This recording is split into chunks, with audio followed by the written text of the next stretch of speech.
Olá e boas-vindas a mais esta análise visual. Hoje nós vamos entrar de cabeça em uma das obras mais fascinantes e, sejamos honestos, mais intensas de toda a filosofia. Estamos falando da obra-prima de Arthur Schopenhauer, O Mundo como Vontade como Representação. O nosso grande foco aqui, o que a gente realmente quer desvendar hoje, é entender na prática exatamente como funciona essa força misteriosa e onipresente que o autor chama de vontade.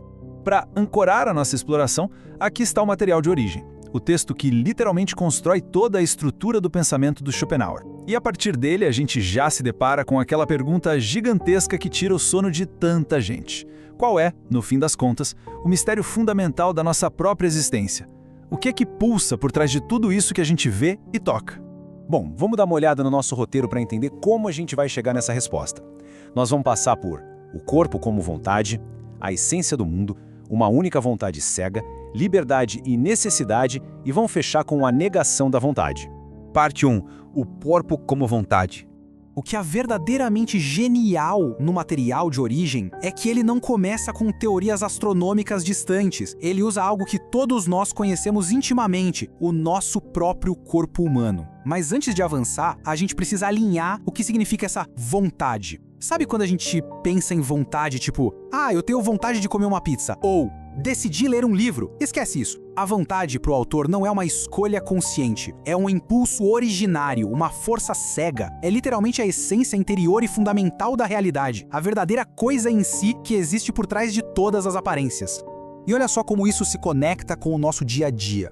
O texto deixa claro que cada movimento que o corpo faz, cada ação física e até aquelas emoções fortíssimas que tomam conta da gente, não são apenas coisas que acontecem com o corpo. Na verdade, são a própria vontade, que é invisível, se tornando uma ação visível através da nossa biologia. O nosso corpo nada mais é do que a vontade objetificada.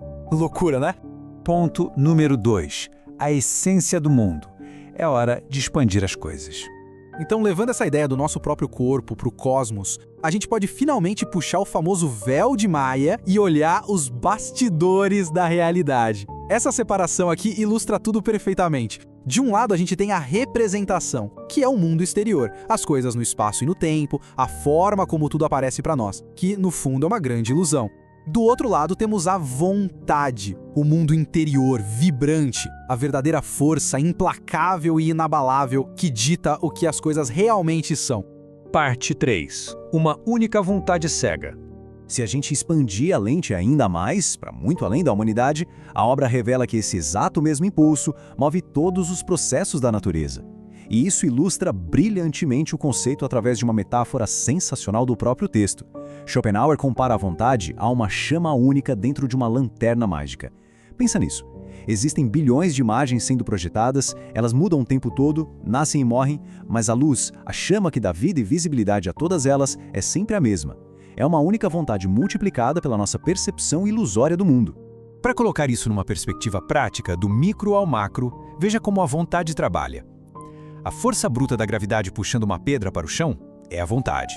A eletricidade, as reações químicas, o instinto de sobrevivência dos animais e sim, as nossas ações humanas super complexas, tudo isso, sem exceção, é alimentado exatamente pela mesma fornalha cega e irracional. E é aqui que a coisa fica bem dramática no material original. Como tudo no universo compartilha dessa mesma vontade que nunca para de desejar, o que acontece? A natureza acaba devorando a si mesma. É um ciclo contínuo, uma luta quase desesperada onde as várias manifestações dessa vontade competem o tempo todo por sobrevivência e espaço. É um eterno conflito de forças. Vamos para a seção 4, Liberdade e Necessidade. Agora, a gente chega num ponto crucial. Se todos nós somos meros instrumentos, guiados e empurrados por essa força interior, será que existe algum espaço para verdadeira liberdade? A resposta da fonte é super provocativa. A liberdade absoluta até existe sim, mas ela pertence única e exclusivamente à vontade como um todo, lá fora, totalmente além do tempo, do espaço e da nossa lógica. Em contrapartida, as nossas ações individuais aqui, no dia a dia, são ditadas por uma necessidade rígida, baseada em motivos e instintos.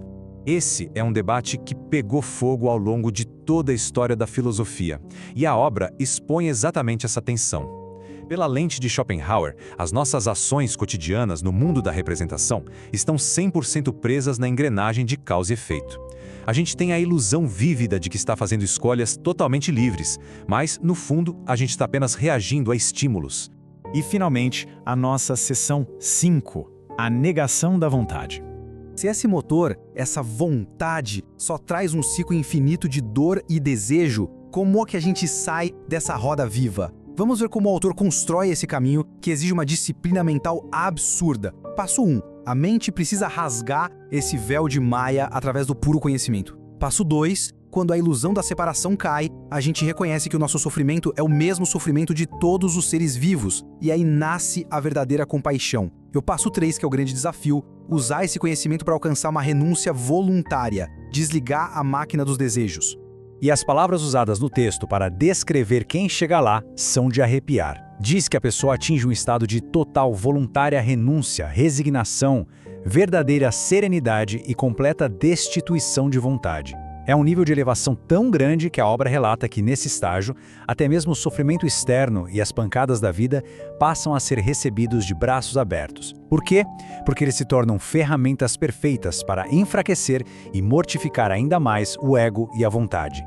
Para amarrar toda essa nossa exploração de hoje, fica no ar uma reflexão profunda e, francamente, um pouco assustadora. Será que é mesmo possível, na vida real, que a nossa mente consiga renegar totalmente a vontade?